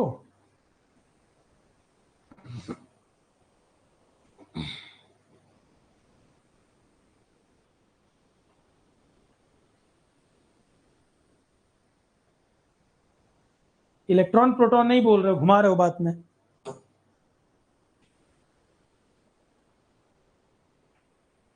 चार्ज से नहीं पता लगता, कोई एसिड का एग्जांपल अगर देख लो, चार्ज से नहीं पता लग रहा। हिंट के तौर पे, एसिड एक्सेप्टर या डोनर, इलेक्ट्रॉन का या प्रोटॉन का, इलेक्ट्रॉन पेयर एक्सेप्टर, ये होना चाहिए। एक बार चेक भी कर लो, वैसे इलेक्ट्रॉन पेयर एक्सेप्टर, एसिड है तो इलेक्ट्रॉन पेयर एक्सेप्ट करेगा। डोनर कह रही सुरुचि, एक बार चेक कर लो जरा, electron pair acceptor minus charge ना, एक बार चेक कर लो जरा अपने एंड पे भी, एक्सेप्टर होना चाहिए, डोनर तो नहीं। चेक करके बताओ जरा। इलेक्ट्रॉन पेयर एक्सेप्टर, एसिड जो है इलेक्ट्रॉन पेयर एक्सेप्टर होना चाहिए। एक बार चेक कर लो जरा हाथ के हाथ। तो टफ क्वेश्चन नहीं है, पर बात वही है कि भूल गए हैं, इतने पहले पढ़े हुए हैं कि भूल चुके हैं। टफ क्वेश्चन नहीं पूछा, 11 12 केमिस्ट्री हाथ पर फूलने की बात नहीं कि बहुत टफ हो जाएगा, बेसिक बेसिक क्वेश्चन ही है। एक दो क्वेश्चन टफ बन जाए तो छोड़ दो, पर बेसिक क्वेश्चन भी रहेंगे, बेसिक क्वेश्चन कई सारे मिलेंगे आपको। पहला इलेक्ट्रॉनिक कंप्यूटर बताया था नाम, इनिएक। कंप्यूटर की जब हिस्ट्री पढ़ाई थी तो बताया था, सेकेंड वर्ल्ड वॉर के टाइम पे इनिएक 1946 में बना था। पहला इलेक्ट्रॉनिक कंप्यूटर इनिएक 1946। कंप्यूटर की जनरेशन वनरेशन सब पढ़ाया हुआ है, कंप्यूटर की जनरेशन वगैरह सब पढ़ाया हुआ आईसीटी में। इनिएक था और सेकेंड वर्ल्ड वॉर के टाइम पे 1945 में खत्म हुई थी, 46 में बना है। तो ये तो बिल्कुल डायरेक्ट क्वेश्चन है, ये भी क्वेश्चन पढ़ाया हुआ था। दो राज्यों ने अपने बॉर्डर डिस्प्यूट को सॉल्व किया, इसका मैंने नाम भी बताया था, गुडविल मिशन।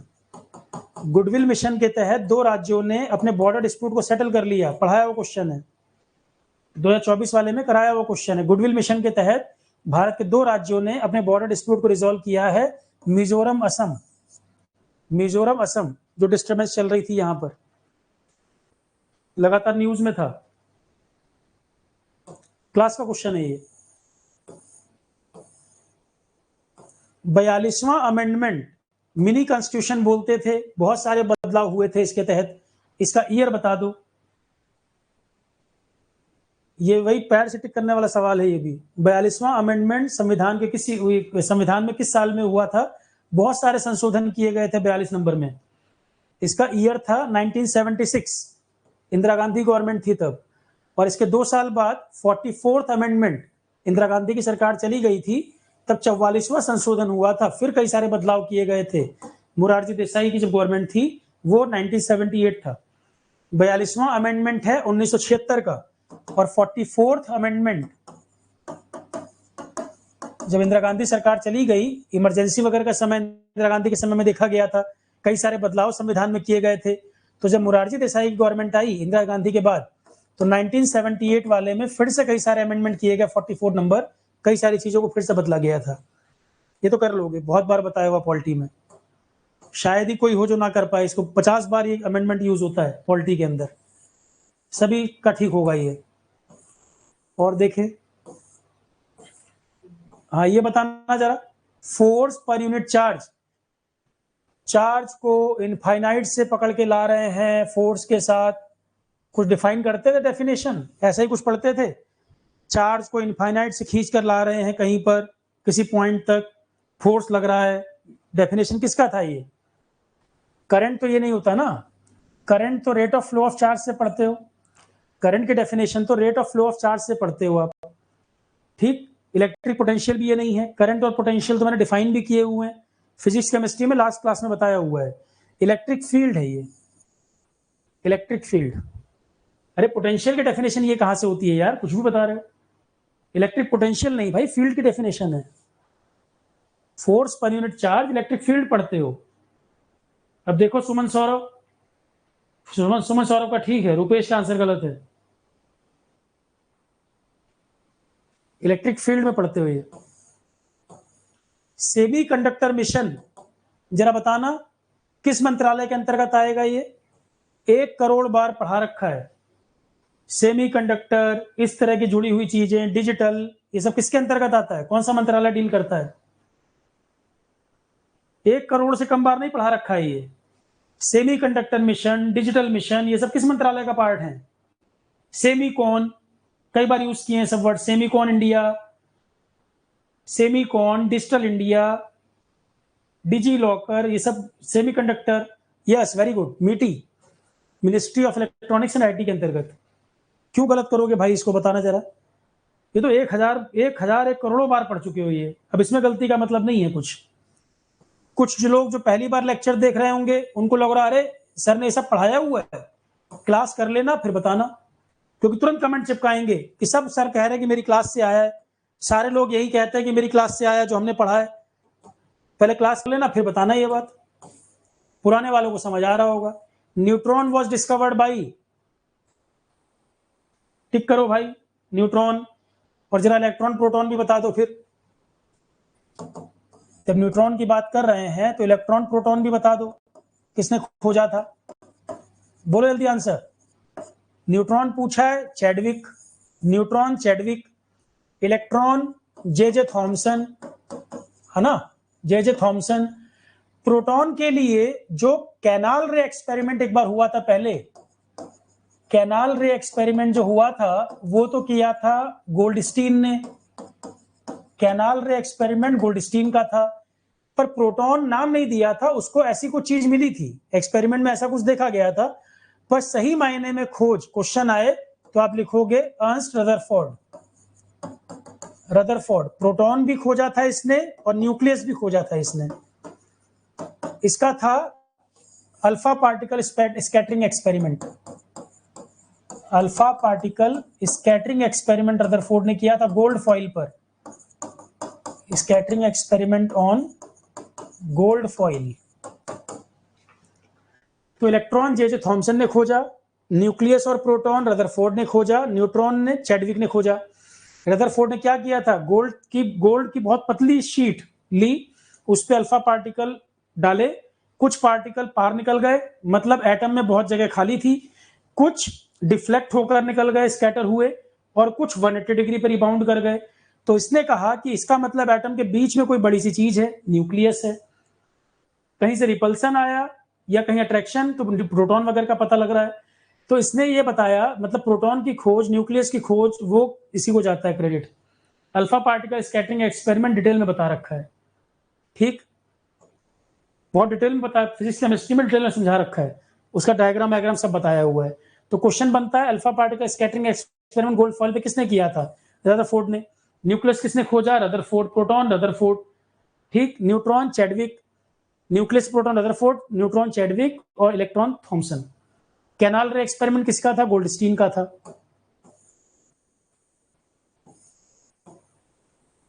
अब ये क्वेश्चन है, ये देख के लग रहा होगा अरे सर ये तो नहीं पक्का पढ़ाया होगा, ये वाला नहीं बताया होगा। चंद्रयान का टॉपिक निकाल लेना, चंद्रयान के साथ क्या क्या चीजें भेजी थी, और ये एक बार नहीं, इसरो के जो मिशन पढ़ाए हैं उसमें कई बार बताया हुआ है, क्योंकि मैं मिशन में पढ़ाता हूं कि इसरो का ये मिशन गया, उसमें क्या क्या चीजें लगी हुई थी।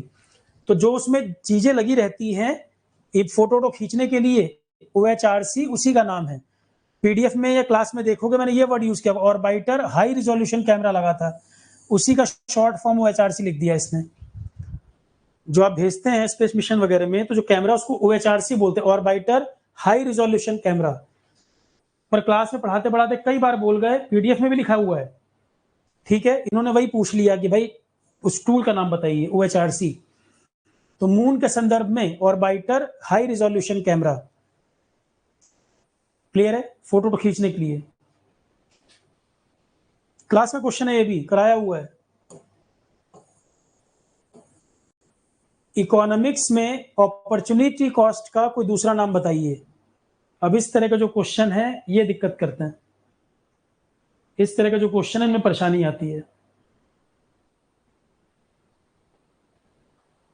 अपॉर्चुनिटी कॉस्ट का दूसरा नाम इकोनॉमिक कॉस्ट, आंसर ये नोट कर लो, economic cost.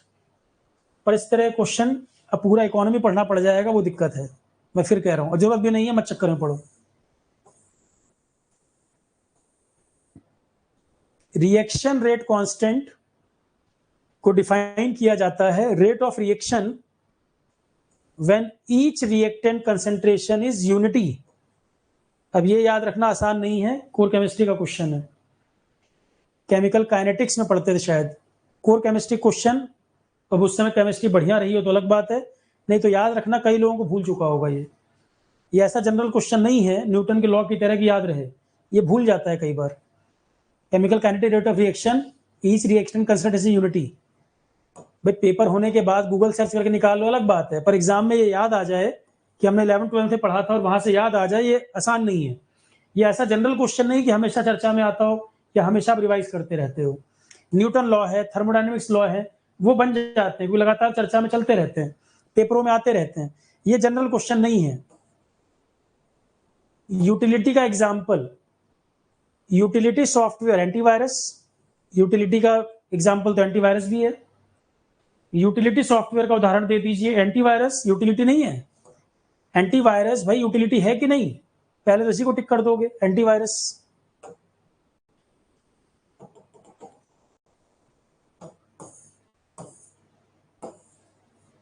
The variable declared inside the function, basic maths का क्वेश्चन। फंक्शन के अंदर वेरिएबल जो डिक्लेयर किया जाता है, लोकल वेरिएबल बोलते हैं। लोकल वेरिएबल, वेरिएबल जो फंक्शन के अंदर डिक्लेयर किया जाता है that is local variable. Local variable, global variable के नाम से तो कोई टर्म पढ़ते नहीं, लोकल वेरिएबल ही सुने होंगे। ग्लोबल वेरिएबल सुने हो मैथ्स में कभी फंक्शन में? Local variable. अब इसमें क्या पढ़ा यार, ये क्वेश्चन तो बना सकते हो, इसमें हर क्वेश्चन कोचिंग पे डिपेंड मत रहो भाई। अब एबीसीडी क्वेश्चन पूछ ले तो ये नहीं कि कोचिंग कराएगा उसको। टेरा नुलियस, इस तरह के क्वेश्चन है, इनमें हवा भी नहीं लगेगी, और तुमको नहीं, कई टीचरों को भी हवा नहीं लगेगी। ये क्वेश्चन टीचर के लिए है। टेरा नुलियस, ये शब्द का इस्तेमाल क्यों किया जाता था? कई लैंड ऐसे होते थे जिसपे कोई कंट्री का क्लेम नहीं होता था, एक तरह से ओपन एरिया, जो किसी कंट्री का उस पर कंट्रोल नहीं होता था। कई सारी भूमि ऐसी होती थी, तो जो यूरोपियन कॉलोनाइजर होते थे नजर गड़ाए रखते थे कब्जा करने के लिए। टेरा नुलियस उस भूमि को कहते थे जिसका कोई मालिक नहीं, कोई ट्राइबल वाइबल रहते होंगे, पर कोई कंट्री का रूप ऐसा नहीं कि जो कोई कंट्री क्लेम कर रहा हो उसको। सोवरन, एक तरह से कह लो कि किसी देश के कब्जे में हो, ऐसा नहीं होता था। तो उस पर क्या करते थे, कई देश, जो बाकी देश पावरफुल हो तो नजर गड़ाए रखते थे कब्जा करने के उससे, कि इसको हथिया लिया जाए, अपने मिला लिया जाए। तो ये भूमि से संबंधित है, एक ऐसी लैंड जो कब्जा करने की दृष्टि से नजर गड़ाए रखते थे, जो किसी कंट्रोल में नहीं होती थी। ये रहा लैंड वाला, एक ही ऑप्शन है। स्लेव ट्रेड, ट्रेडिंग पोर्ट, जमीन से जुड़ा हुआ टर्म है ये, रिलीजियस नहीं, ये सब ये होगा डी, डी होगा इसका। आइसोटोप जो एलिमेंट के होते हैं, ये तो प्रॉपर्टी पे क्वेश्चन आ गया, बताओ। प्रॉपर्टी पे क्वेश्चन पूछा है, आइसोटोप जो होता है क्या फीचर? डी ऑप्शन या नीचे लिखा है, चारों देख लो पहले। आइसोटोप की प्रॉपर्टी के बारे में बताना है। केमिकल वाला सेम, फिजिकल वाला डिफरेंट। केमिकल वाला सेम, फिजिकल वाला different. Similar chemical, different physical, यही होगा D. Similar chemical, different physical.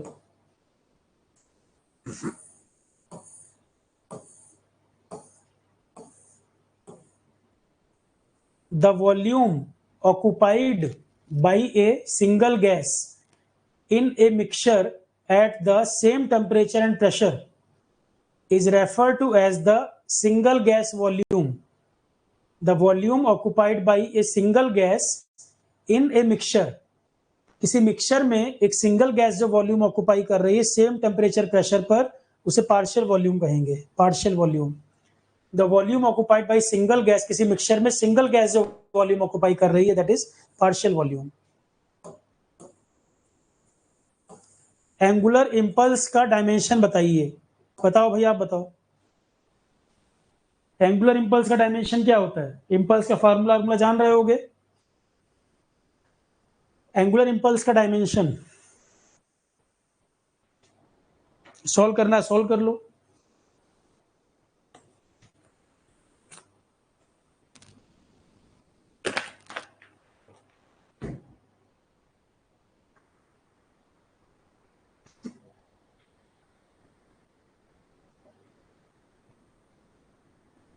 आप ही लोग बताइए आंसर, इसका आंसर नहीं बताओगे तो कैसे काम बनेगा।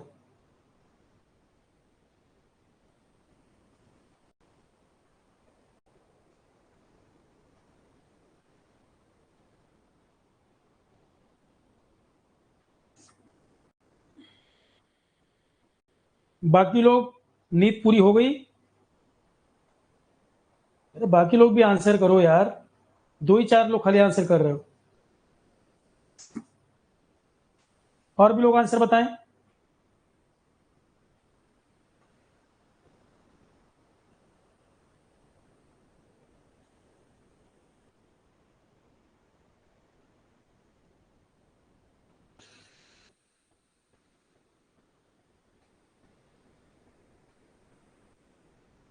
बिल्कुल सही है सभी का, सभी का आंसर करेक्ट है। M1 L2 T-1 सभी का जवाब सही है।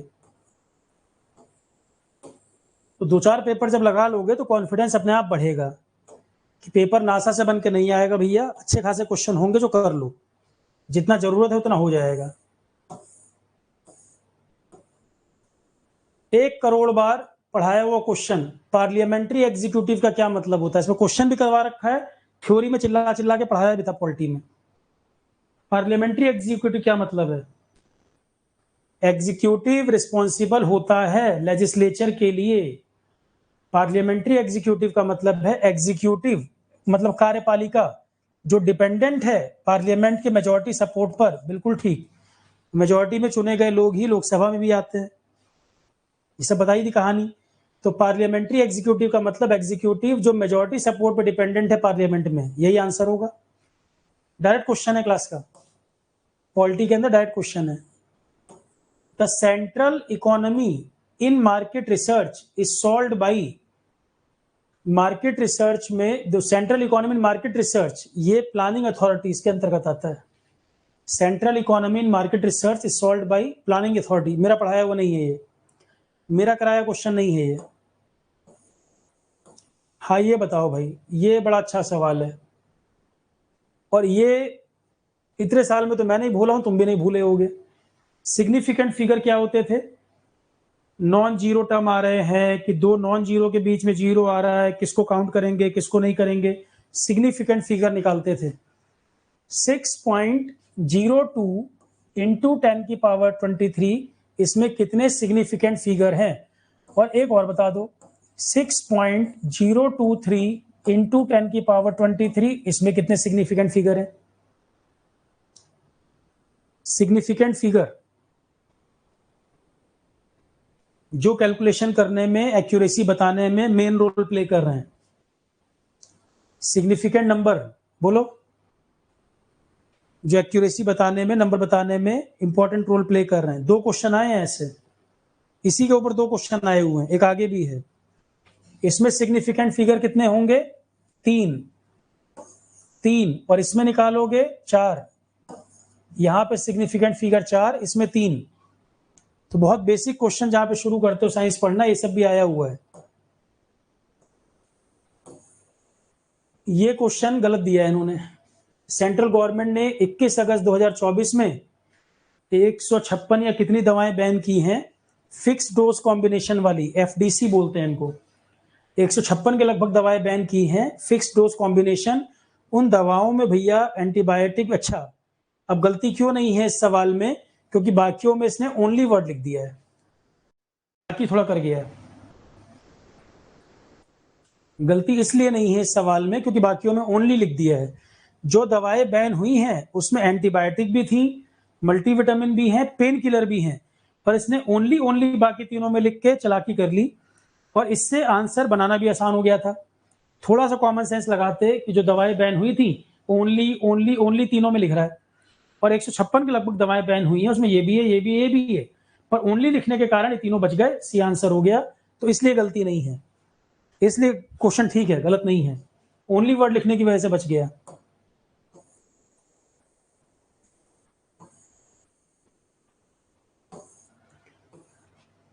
ये the position of an object x axis given by this, what is the average velocity, ये मोशन वाला क्वेश्चन, ये भाई आप ही सॉल्व करो। न्यूमेरिकल न्यूमेरिकल आप ही सॉल्व करो। निकाल लोगे, वैसे सिंपल क्वेश्चन होगा ये, बेसिक क्वेश्चन ही लग रहा है देखने में तो। कौन से दो देशों ने डिफेंस एग्रीमेंट आपस में साइन किया है? Australia, Indonesia. 2024 में इन दोनों के बीच एग्रीमेंट हुआ, defence cooperation, Australia Indonesia. Current affair question है, करंट अफेयर। अब फिर जो पढ़ा रहा हूं वो इस बार आएगा, अभी पिछली बार का हो गया, अब जो पढ़ाया जा रहा है वो अब काम आ जाएगा। तो डिफेंस कोऑपरेशन एग्रीमेंट अगस्त में ऑस्ट्रेलिया इंडोनेशिया के बीच हुआ था। विच of the following can be use? ये पाइथन वाइथन भाई मैं तो नहीं डील करता हूं, ये अपने आप ही देखो क्या है क्या नहीं। पाइथन मेरे हिसाब से सिविल वाले हैं, नहीं पढ़ते पाइथन तो क्यों दिमाग लगाना है। पाइथन वाइथन मुझे भाई सिर पैर नहीं पता है इसका, या तो कंप्यूटर वाले को टीचर बता पाए तब तो बता पाए। आइए बता लोगे। कौन से कंप्यूटर हैं जो एनालॉग डिजिटल दोनों पे काम कर जाते हैं? सिंपल क्वेश्चन है। इसमें से कौन सा कंप्यूटर एनालॉग डिजिटल दोनों पे काम कर जाता है? सुपर कंप्यूटर तो भाई डिजिटल है, सुपर कंप्यूटर तो डिजिटल पे काम करता है। एनालॉग वर्ड हो नहीं सकता क्योंकि एनालॉग डिजिटल दोनों की बात कर रहा है, तो दो तो वैसे ही हट गए। डिजिटल एनालॉग दोनों पे काम कर ले, हाइब्रिड ही तो होगा। डिजिटल एनालॉग दोनों पे काम कर ले, हाइब्रिड कंप्यूटर ही तो हो सकता है।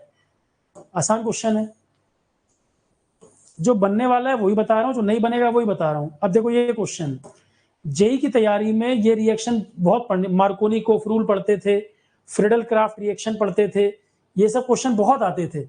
पर अब ये कह रहा हूं कि याद किसको होगा, ये उतना पुराना पढ़ा हुआ याद किसको रहेगा? अब जेई की तैयारी से याद रह जाए तो बनेगा, तो मुश्किल है भाई। केमिस्ट्री क्लास कुछ ना कुछ ऐड करा दी जाएगी, पर उसमें सब ये याद रह जाए, ये टफ बात है।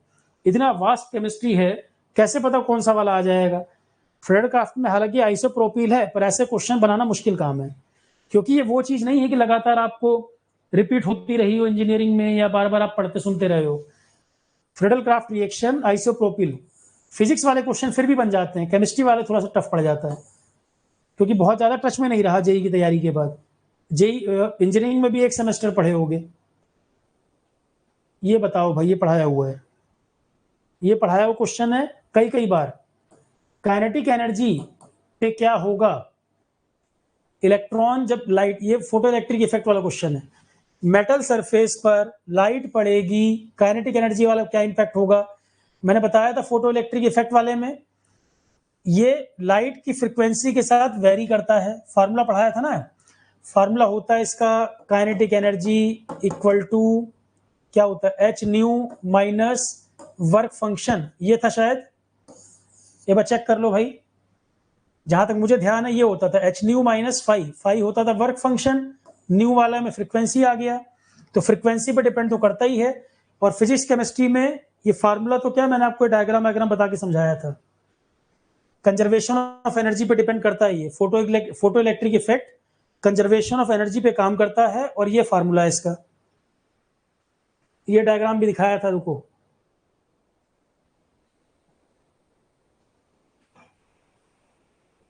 ये देखो ये रहा। किसी मेटल सरफेस पे लाइट पड़ती है, फोटो इलेक्ट्रॉन रिलीज होते हैं। किसी मेटल सरफेस पे लाइट पड़ेगी, फोटो इलेक्ट्रॉन रिलीज होंगे, और लाइट की जो फ्रीक्वेंसी उस पर डिपेंड कर रहा है कि नंबर ऑफ फोटो इलेक्ट्रॉन कितने रिलीज होंगे। लाइट की जो फ्रीक्वेंसी है उस पर डिपेंड करेगा कितने number of photo electron release होंगे। ठीक है, तो ये फोटो इलेक्ट्रिक इफेक्ट 1921 में आइंस्टीन को जो नोबेल प्राइज मिला था वो इसी के लिए मिला था। आइंस्टीन को जो नोबेल प्राइज दिया गया था वो फोटो इलेक्ट्रिक इफेक्ट के लिए मिला था। ज्यादा तो वो दुनिया में जाना गया थ्योरी ऑफ रिलेटिविटी के लिए भी, थ्योरी ऑफ रिलेटिविटी के लिए बड़ा पॉपुलर रहा, पर थ्योरी ऑफ रिलेटिविटी के लिए नहीं मिला था, उसको मिला था इसके लिए, फोटो इलेक्ट्रिक इफेक्ट के लिए। इक्वेशन देखो, हाँ यही इक्वेशन है, H new minus five, kinetic energy वाली। एल्बर्ट आइंस्टीन को 1921 Nobel physics photo electric effect के काम के लिए ही दिया गया था। फाई का मतलब क्या होता है, वर्क फंक्शन। नहीं किसी को मालूम है तो लिख लो, बट फोटो इलेक्ट्रिक इफेक्ट आप लोग बहुत बार पढ़ चुके हो, बहुत बार पढ़ा हुआ है। तो फोटो इलेक्ट्रिक इफेक्ट क्लास में कराया भी था, लिखना चाहो लिख लो। 1921 एल्बर्ट आइंस्टीन नोबेल फिजिक्स मिला था इसी रिसर्च के लिए, नोबेल फिजिक्स मिला था फोटो इलेक्ट्रिक इफेक्ट के लिए।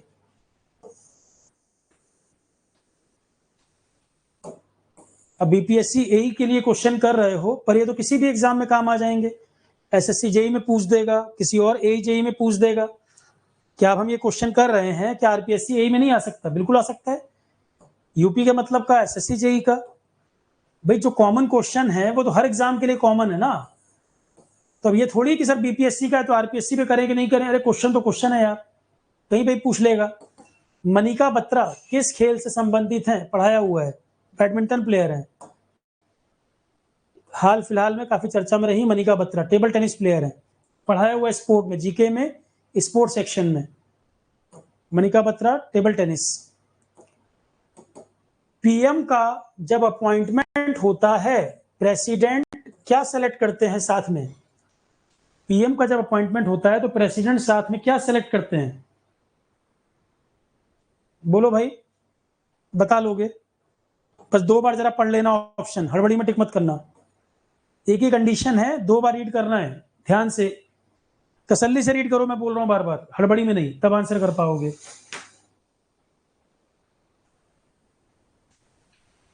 जब बोल रहा हूं तो कुछ सोच के बोल रहा हूं यार। 2 बार रीड करो, तुरंत टिक मत करो।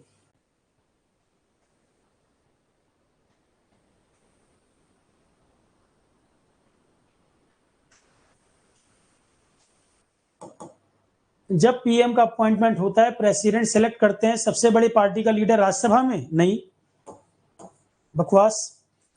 Leader of the largest party in the alliance which secure a majority in the Lok Sabha.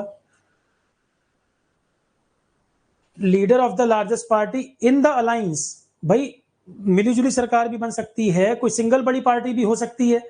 तो लीडर ऑफ द अलायंस और party that has the support of the majority in Lok Sabha, यही बात सही होगी।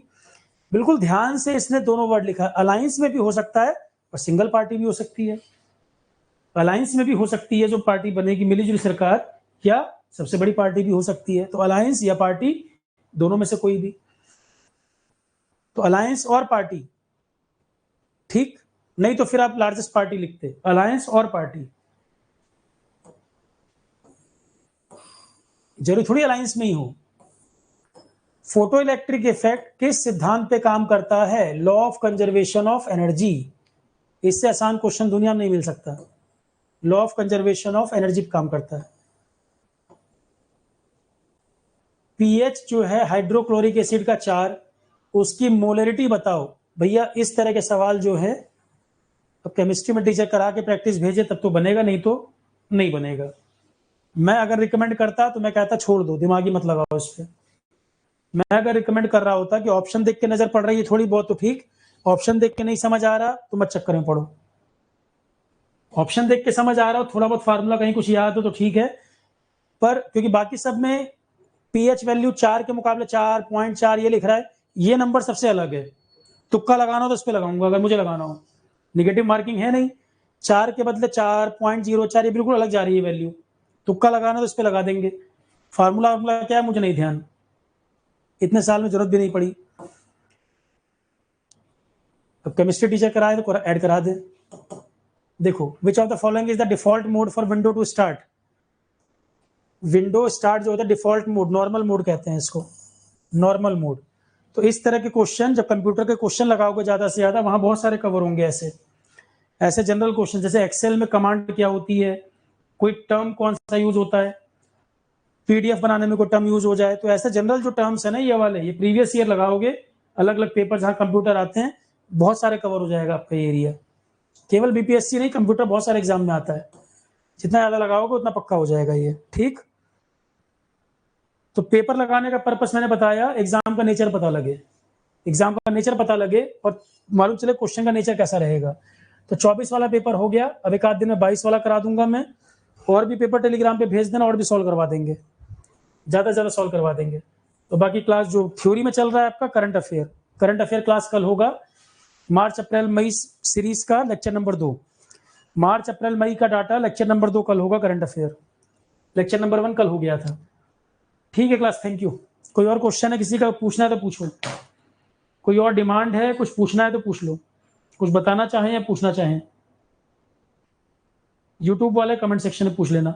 अच्छा, यूट्यूब में भाई सारी क्लासेस नहीं रह पॉसिबल है, यूट्यूब में कुछ कुछ क्लासेस दे दी जा रही हैं, 100% एक्सपेक्ट मत करिएगा, फिर कह रहा हूं मैं।